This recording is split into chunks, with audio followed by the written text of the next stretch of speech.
But now, as I said, the big development this moment is that the vice president of Venezuela, Delcy Rodriguez, has just appeared on camera for the first time and said she's in charge, flanked by military officials and other power brokers in Venezuela, calling Maduro's capture a kidnapping, demanding his immediate release, and saying that Venezuela will not be a colony of the United States.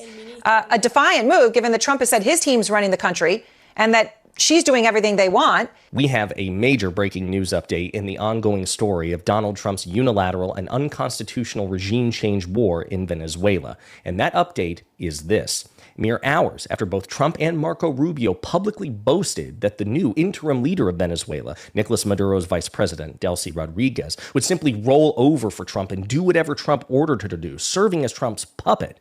Well, now she is publicly giving Trump the finger and humiliating him and defying him, suggesting that Venezuela will not cooperate the way that Trump says, which means the odds of Trump using military intervention again, potentially even invading and occupying Venezuela with American soldiers, American boots on the ground, the odds of that have radically increased. But before we unpack all of that, if you end up liking this video and you want to support the channel, please be sure to hit the like, subscribe, and alert bells before you go.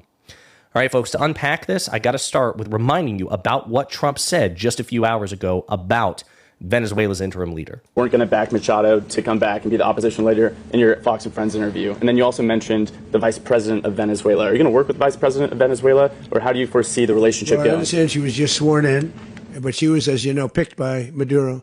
So Marco's working on that directly. Just had a conversation with her, and she's essentially willing to do what we think is necessary to make Venezuela great again. Very simple. Weren't going to back Machado. So he says whatever we think is necessary, she's just going to do what she's told. And then he doubled down on it later in the same press conference. And he used even more degrading language to describe the nature of their dynamic. Are you saying that Secretary Hegseth and Rubio are going to be running Venezuela? And will you be sending in U.S. military troops to provide? Team that's working with the people of Venezuela to make sure that we have Venezuela right. Because for us to just leave, who's going to take over? I mean, there is nobody to take over. You have a vice president who's been appointed by Maduro, and right now she's the vice president, and she's, I guess, the president. She was sworn as president just a little while ago.